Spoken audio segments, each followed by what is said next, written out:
23, 꽃다운 나이에 나는 결혼을 했다. 사랑해서 한 결혼이었다. 박태식이라는 남자는 말수는 적었지만 눈빛이 따뜻했고 웃을 때면 세상 걱정이 사라지는 것 같았다. 그 사람과 함께라면 평범하지만 따뜻한 가정을 꾸릴 수 있을 거라 믿었다. 소박해도 괜찮았다. 서로 아껴주며 살면 그걸로 충분하다고 생각했다. 결혼식 날 나는 정말 행복했다. 하객들 앞에서 절을 올릴 때 시어머니 오말순 여사는 환하게 웃고 있었다. 그 웃음이 진심인 줄 알았다. 아니, 그렇게 믿고 싶었는지도 모른다. 하지만 신혼여행도 다녀오기 전 시어머니의 얼굴은 완전히 달라져 있었다. 연화야. 부엌에서 설거지를 하고 있던 나를 시어머니가 불렀다. 목소리가 달랐다. 결혼식 때의 다정함은 온데간데 없고 차갑고 건조한 톤이었다. 며느리라는 게 뭔지 알아? 갑작스러운 질문에 나는 고개만 갸웃했다. 며느리는 집안 살림 책임지는 사람이야. 남편 월급만으로는 이 집안이 안 돌아가. 알겠어? 그 말이 무슨 뜻인지 그때는 정확히 몰랐다. 그저 며느리로서 열심히 살겠다는 다짐 정도로 받아들였다. 하지만 시간이 지나면서 그 말의 진짜 의미를 알게 되었다. 나는 아내가 아니었다. 남편을 사랑하고 함께 인생을 걸어가는 동반자가 아니었다. 나는 이 집안의 보조 생계자였다. 돈을 벌어오는 일꾼. 그것이 시어머니가 정의한 며느리였다. 결혼 첫 달부터 나는 일을 시작해야 했다. 학교 급식실 보조 자리를 구했다. 새벽같이 일어나 출근하고 점심시간이 끝나면 퇴근해서 집안일을 했다. 저녁이면 시어머니가 시키는 반찬거리를 손질하고 밤늦게까지 내일 아침상을 준비했다. 남편 태식은 그런 나를 보며 미안한 표정을 지었다. 하지만 그뿐이었다. 미안하다는 말 한마디, 위로의 손길 한 번이 전부였다. 시어머니 앞에서 남편은 늘 작아졌다. 고개를 숙이고 입을 다물고 눈치를 보았다. 어머니 말씀이 다 맞아. 남편은 늘 그렇게 말했다. 시누이 박미경은 더했다. 결혼도 안 한 시누이는 친정을 제 집처럼 드나들었고 나를 볼 때마다 위아래로 훑어보았다. 마치 내가 무슨 잘못을 한 것처럼. 옳게 밥은 먹었어? 그 말이 안부가 아니라는 걸 알기까지는 오래 걸리지 않았다. 시누이의 말에는 늘 뒷말이 따라왔다. 옳게 밥은 먹었어? 참, 이번 달 용돈 좀 모자라서 그러는데. 나는 23세 결혼해서 24세 이미 지쳐 있었다. 하지만 그때는 몰랐다. 이게 시작에 불과하다는 것을. 앞으로 30년이 넘는 세월 동안 나는 이 집에서 가족이 아니라 책임으로 살아야 한다는 것을. 거울 속 내 얼굴이 하루하루 야위어 갔다. 하지만 아무도 묻지 않았다. 괜찮냐고, 힘들지 않냐고. 이 집에서 며느리의 안부는 누구의 관심사도 아니었다. 그렇게 나의 결혼 생활은 시작되었다. 결혼 3년 차 나는 아들을 낳았다. 산후조리원 같은 건 꿈도 꾸지 못했다. 출산하고 일주일 만에 나는 다시 급식실로 출근했다. 몸이 천근만근이었지만 쉴 수가 없었다. 시어머니의 말이 귓가에 맴돌았기 때문이다. 애 키우는 게 일인 줄 아냐? 지금 중요한 건 돈이야, 돈. 아기는 시어머니가 봐주셨다. 고맙다고 해야 할까? 하지만 그 대가는 혹독했다. 손주를 봐준다는 이유로 시어머니는 내 월급을 당연하게 가져갔다. 내가 애를 봐주니까 내가 일을 하지. 그러니 월급은 내가 관리하는 게 맞아. 처음엔 생활비로 쓰시려니 했다. 하지만 이상했다. 분명 내 월급이 들어가는데 집안 살림은 늘 빠듯했다. 반찬은 항상 부실했고 아이 분유값도 아끼고 또 아꼈다. 돈은 대체 어디로 가는 걸까? 답은 시누이였다. 박미경. 30이 넘도록 시집을 안 간 시누이는 일도 안 하면서 늘 돈이 급했다. 전화벨만 울리면 시어머니 얼굴이 굳어졌고 통화가 끝나면 어김없이 내게로 왔다. 연화야, 미경이가 급하대. 이번 달만 좀 도와줘라. 이번 달만. 그 말을 나는 수십 번, 아니 수백 번 들었다. 이번 달은 영원히 끝나지 않았다. 시누이의 사정은 매번 달랐지만 결론은 같았다. 내 월급이 사라지는 것. 나는 낮에는 급식실에서 일하고 저녁에는 반찬을 만들어 시장 좌판에 내다 팔았다. 잠은 4~5시간이 전부였다. 새벽에 일어나 멸치를 볶고 물을 썰고 나물을 무쳤다. 손끝이 갈라지고 허리가 끊어질 것 같았지만 멈출 수가 없었다. 그렇게 번 돈을 통장에 넣으면 며칠 지나지 않아 잔액은 바닥이 났다. 그 돈 어디 썼어요? 한 번은 용기를 내어 물었다. 시어머니는 눈을 부라렸다. 내가 어디 썼는지 내가 왜 알아야 하는데? 이 집안 살림 누가 하는 줄 알아? 남편에게 말해봤자 소용없었다. 태식은 한숨만 쉬었다. 어머니한테 다 사정이 있으시겠지. 조금만 참아. 조금만. 그 조금이 10년이 되고 20년이 되었다. 나는 참고 또 참았다. 며느리니까, 아내니까, 엄마니까. 내가 참으면 이 가정이 유지된다고 믿었다. 어느 날 은행에 갈 일이 있어서 통장 정리를 했다. 기계에서 나온 종이를 보는 순간 눈앞이 캄캄해졌다. 20년 넘게 일했는데 내 통장 잔액은 30만 원이 채 되지 않았다. 30만 원. 그게 내 인생의 값이었다. 집으로 돌아오는 버스 안에서 나는 소리 없이 울었다.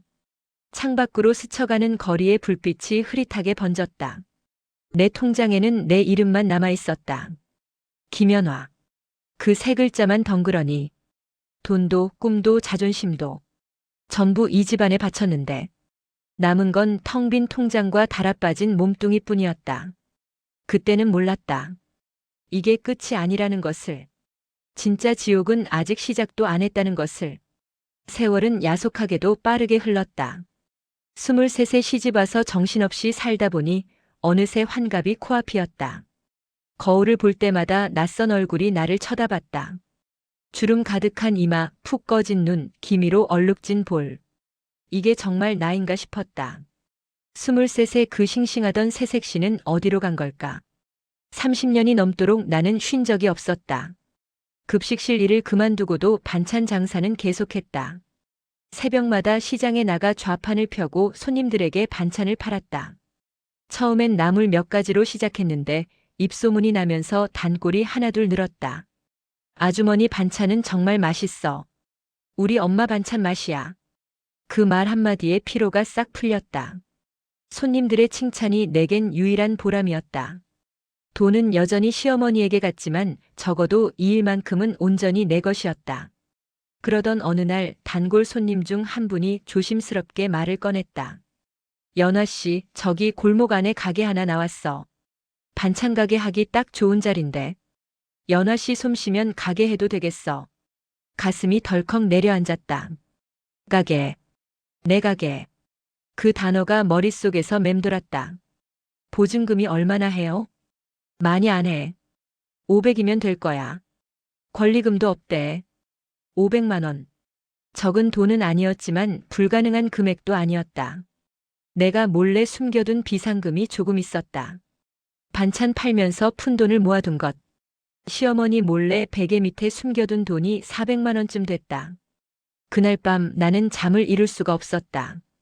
천장을 바라보며 상상했다. 작은 가게. 내 이름이 적힌 간판. 손님들로 북적이는 모습. 가슴이 뛰었다. 60평생 처음으로 욕심이라는 게 생겼다.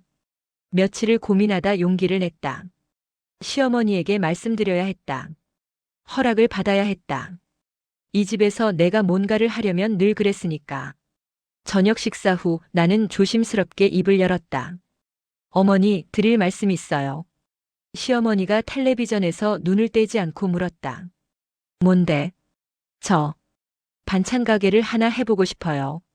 가게 자리가 났는데 이번 기회에 제 이름으로 된 가게를 한번 해보고 싶습니다. 순간 거실이 조용해졌다. 시어머니가 천천히 고개를 돌렸다. 그 눈빛이 차가웠다. 가게? 내가? 마침 옆에 있던 시누이 미경이 코웃음을 쳤다. 옳게 갑자기 웬 가게야? 돈은 있어?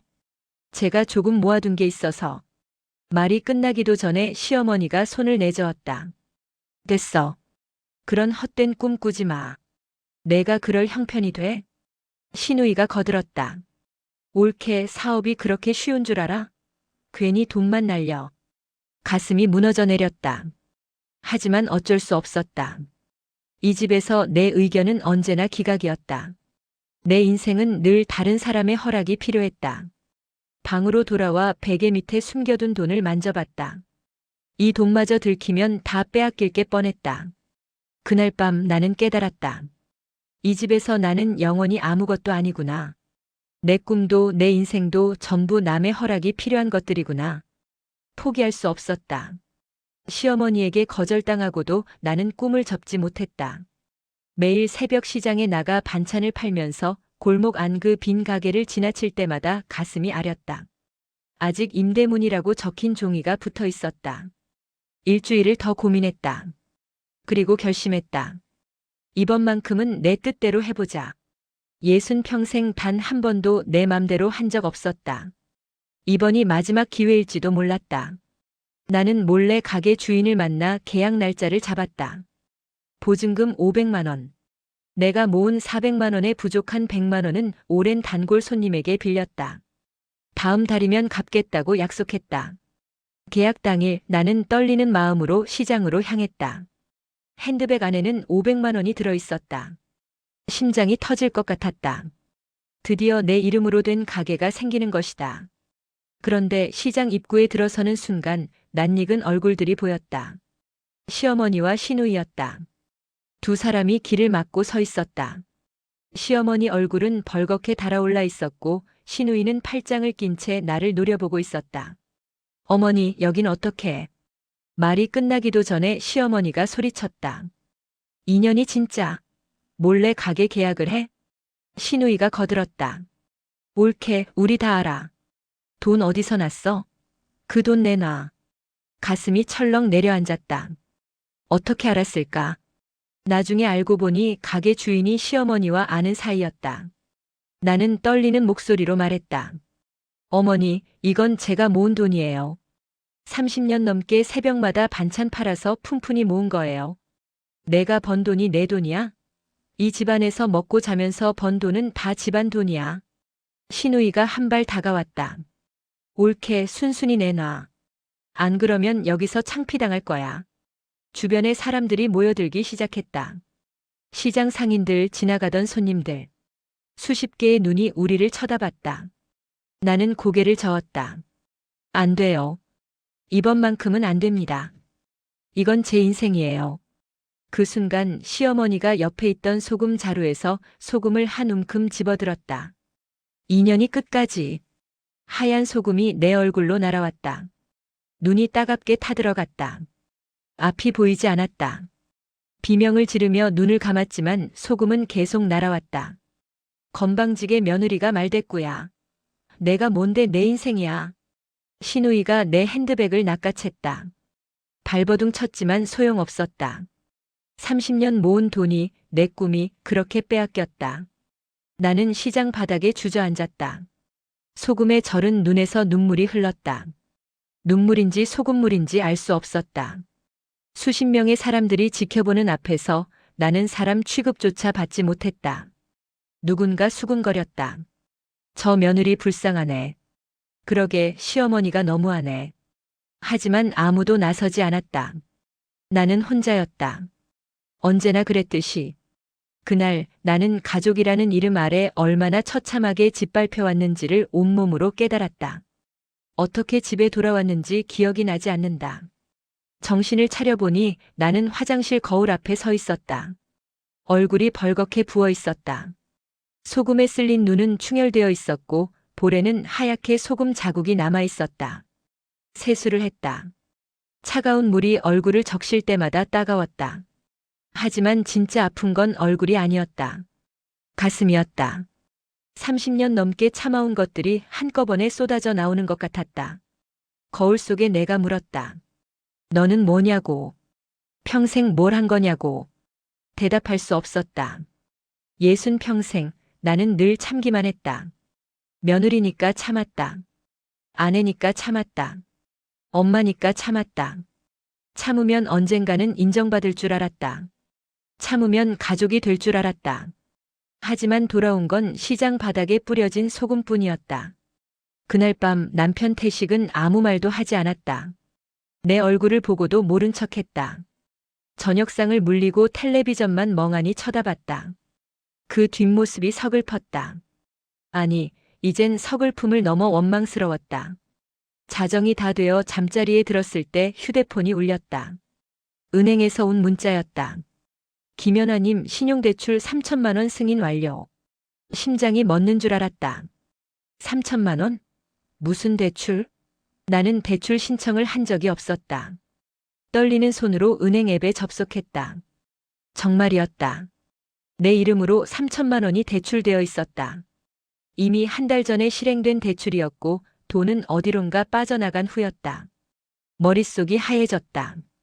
누가? 어떻게? 답은 금방 나왔다. 집안에서 내 인감과 신분증을 만질 수 있는 사람은 한 명뿐이었다. 시누이 박미경. 저번에 서류 필요하다며 인감을 빌려간 적이 있었다. 다음 날 시어머니에게 따졌다. 어머니, 이게 뭐예요? 제 이름으로 대출이 나갔어요. 3천만 원이요. 시어머니는 눈 하나 깜짝하지 않았다. 알아. 미경이가 급해서 그랬어. 나중에 갚으면 되지 뭘 그래. 나중에요? 이건 제 빚이에요. 제가 갚아야 하는 돈이라고요. 내가 갚으면 되잖아. 그동안 이 집에서 먹고 산 게 얼만데. 눈앞이 캄캄해졌다. 이건 가족 문제가 아니었다. 이건 범죄였다.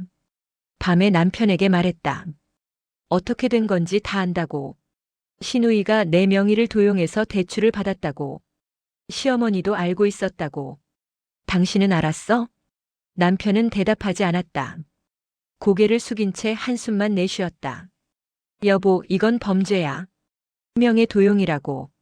그래도 남편은 입을 열지 않았다. 그 침묵이 모든 답이었다. 30년 넘게 나를 지켜주지 못한 침묵. 어머니와 누이 편에 서는 침묵. 늘 중간에서 도망치는 침묵. 그날 밤 나는 결심했다. 더 이상 참지 않겠다고. 이제는 내가 나를 지키겠다고. 그날 이후 나는 달라졌다. 겉으로는 똑같았다.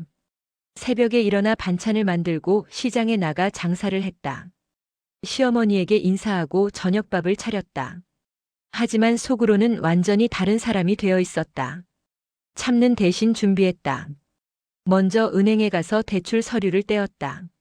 내 필체가 아닌 서명, 내가 모르는 연락처가 적혀 있었다. 복사본을 챙겼다. 그 다음 통장 거래 내역을 뽑았다. 30년 동안 빠져나간 돈의 흔적이 고스란히 찍혀 있었다. 시누이 계좌로 송금된 기록만 수십 건이었다. 시장에서 소금을 맞던 날 누군가 휴대폰으로 영상을 찍었다는 말을 들었다. 수소문 끝에 그 상인을 찾아갔다. 사정을 말하니 흔쾌히 영상을 보내주었다. 화면 속에서 시어머니가 소금을 집어 던지고 시누이가 내 가방을 빼앗는 장면이 선명하게 찍혀 있었다. 녹취도 했다. 시어머니가 대출 사실을 알고 있었다고 인정하는 대화, 시누이가 돈을 갚겠다며 얼버무리는 통화.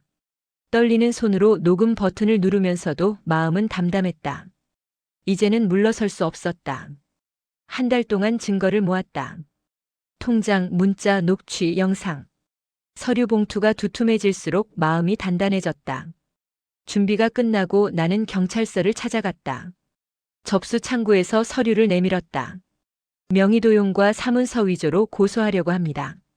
경찰은 서류를 훑어보더니 고개를 끄덕였다. 증거가 확실하시네요. 접수하겠습니다.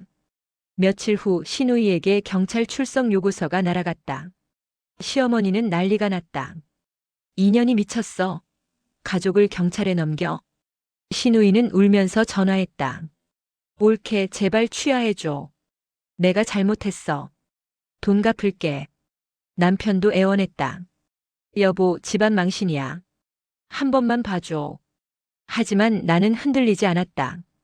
망신은 내가 당할 만큼 당했어. 시장 바닥에서 소금 맞을 때는 망신 아니었어. 재판이 열렸다. 법정에 선 시누이는 고개를 숙이고 있었다. 시어머니는 방청석에서 나를 노려봤다. 하지만 더 이상 무섭지 않았다. 판사가 판결문을 읽었다. 피고인 박미경은 원고의 동의 없이 명의를 도용하여 대출을 실행하였으며 이는 명백한 사문서 위조 및 사기에 해당합니다. 유죄 판결이었다. 배상 명령도 내려졌다. 법정을 나서는데 다리가 풀렸다. 하지만 쓰러지지 않았다.